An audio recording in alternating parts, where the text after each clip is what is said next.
Hey, everybody. Welcome to verifiedinvesting.com. My name is Gareth Soloway, Chief Market Strategist here. Now, in today's video, I want to analyze the chart of silver, ultimately looking at the near term and really projecting out the near term price action, but also expanding out. Where could silver go over the next 6, 12, 18, 24 months? That's the real kicker here, folks. So again, let's dive right in to the charts. All right. Looking at the chart on silver here, you can see that I'm starting out with this beautiful upsloping trend line.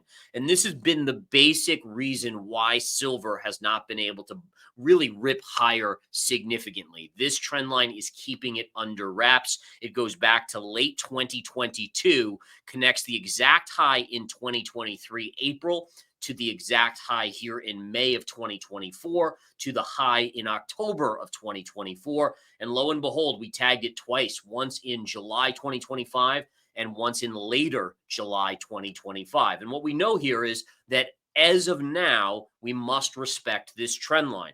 So if the price of silver goes up, its next big barrier to breakthrough is going to be this same orange trend line, right? And that's okay, because ultimately you hammer on a trend line enough, there's a chance that it can break through. Now, if we look at the current pattern formation, and remember, folks, when you're analyzing a chart, there's three things you look at. You look at price, pattern, and time. All right, those are the three core factors of technical analysis. Now, if we go to the chart, we can see that the one thing that has me a little bit near-term bearish, and again, I stress this is only near-term, is the pattern formation here. Now, why? Well, to me, this looks a little bit like a head and shoulders pattern, right? What is a head and shoulders pattern? Well, basically, it's a pattern that in technical analysis is bearish overall. And let me just draw it in right now for you guys so you can see it. Now, the nice thing about this pattern, there's a very clear way it triggers. And also, if it doesn't trigger, it could fail. And if you're a bull in the near term, you want this to fail. All right, the failure of a head and shoulders would be that anytime this shoulder, which is currently in formation, the right shoulder, if it ever takes out the high of the head, it is now no longer considered a head and shoulders, and it loses the power, the bearish pattern. So if we did go up to this orange trend line, you would likely negate the head and shoulders pattern, and it probably does increase the chance of a breakout on silver above this 39.85 level. Okay, now on the other side, for this pattern to trigger and to play out to target, essentially you need to break what's called the neckline. The neckline is an upsloping trend line here that connects essentially armpit to armpit, right? Essentially on either side of the head. And essentially once you see a break of that trend line, you then can actually map out your target, right? And you can get the target by taking the high of the head, drop a plumb line right down to the neckline, and then wherever it breaks from that neckline, you put the trend line. You do a measured move. And so what this tells us is that if this were to play out, let's say it triggers and plays out, it would send silver back to about $33.50. Now, what's interesting about that is that happens to be exactly this area of former support, right? Or it was resistance and then it broke out. So essentially the pattern, if it plays out, this would become my strong buyable level on silver, guys. Again, right around 33.50. I might even start nibbling a little ahead of that, maybe at 34.50, just to make sure that I have some skin in the game. But I guess my point being here is that I like silver long-term and even mid to long-term. Near term, yes, the bias is bearish, and we're going to go to a bigger time frame here and look at what the long-term cycle high could be. But essentially, near term, it doesn't look the best, which is okay. We know that we're coming into a part where the economy in the U.S. is slowing down. Silver has become a more industrial metal more and more, so it is going to be affected by the economy. But the overlying factors is that fiat currencies are going to continue to be printed. There's no doubt about it. I mean, look at, we had Doge in the U.S. economy and the U.S. government. It was supposed to cut all this money out. And now we have a bill in the government that's going to expand spending by like $3 to $4 trillion, right? We have a national deficit. The interest on that alone is $1 trillion a year, right? It's just going to continue. And by the way, the U.S. is not alone here. Many of the other countries, in fact, most of them have the same issues. And so the more money you print, it makes sense that silver, gold, platinum, palladium would then increase in value over time as an offset to the depreciation in fiat currencies. Just the same as Bitcoin with a stated run of 21 million. The idea is that will go up over time as well. All right. Flipping back to the chart. So we know our near-term outlook is bearish, especially if the neckline breaks. The neckline, again, appears to be right underneath 37. So if that breaks, we have a downside move to maybe 33.50. But now let's take away the trend lines and let's look at the bigger time frame. If we zoom out, we can see that you had this beautiful long base of consolidation. In fact, there was this beautiful inverse head and shoulders, which actually played out beautifully. It told you, again, here, I'll even draw it in. So right here, you have shoulder, head, shoulder, and then this is where it triggered, right? And boom, to the upside, it went beautifully, by the way. And by the way, you want to see something really cool? Well, here we can do a target measurement. Look at this, right up here. Look at this. See this? Where did silver stall out? See that? See, isn't that amazing, folks?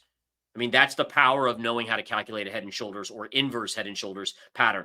Now, remember, inverse is bullish, while we just looked at the shorter term on the daily chart was bearish, right? Regular head and shoulders is bearish. Inverse here, this is an inverse example. This was bullish, all right? So just cool stuff there. But suffice it to say, this pattern already played out, so it's of no use. I just wanted to use it for teaching purposes here in this video on silver, okay?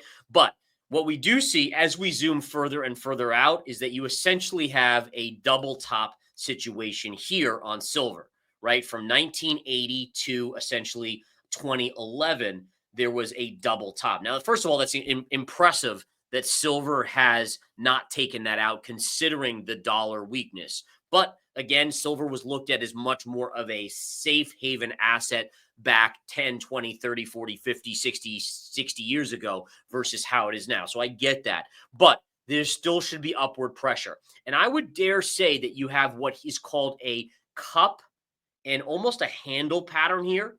Or again, you could look at this and say, again, this is a mega pullback double top with a higher low here, which means you should get a measured move to the upside of equal distance, right? So in theory, the idea here is, and let me show you, if this was your low on silver up to here, right? When you break above, you should get that equal sort of move.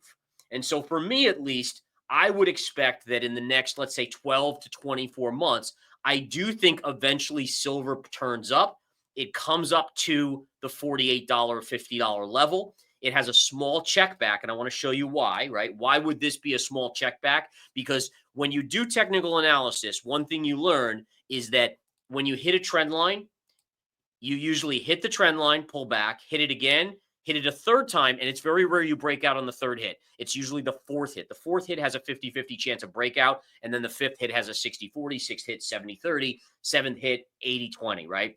And so here, in this situation, this trend line, when we come up to this trend line, okay, the likelihood is, let's say we rally up here, we hit it, we have a small check back, essentially a bull flag, and then we have a good chance of breaking up. And I think that first target would be about $58 to the upside. I do think that that would just be a stopping point before going higher.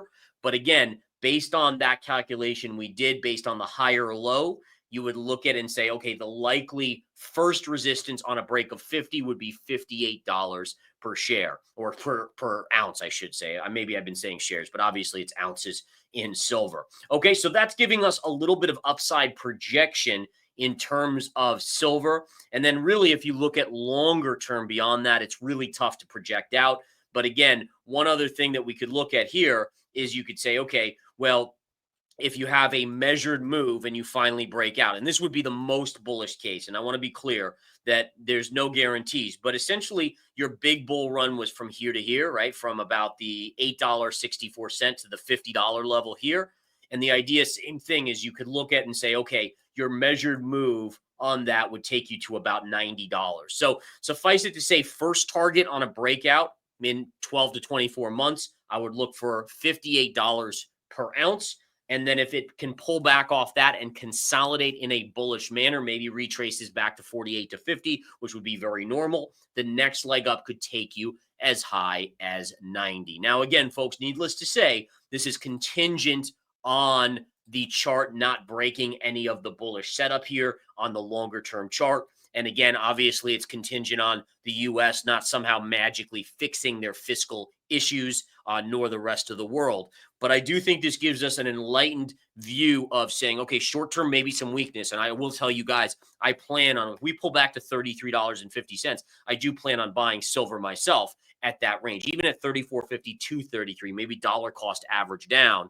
But ultimately, again, I do think over that 12, 24-month period, we at least get through the $50 level. Whether we stop there at 58 and consolidate for a while, then break up after that, that's up for debate. But again, wanted to share my thoughts with you guys on silver. I do thank you so much for tuning in. Remember, I run a service at verifiedinvesting.com called Smart Money Commodities and Miners, where I trade the ETFs and the miners and the drillers, etc.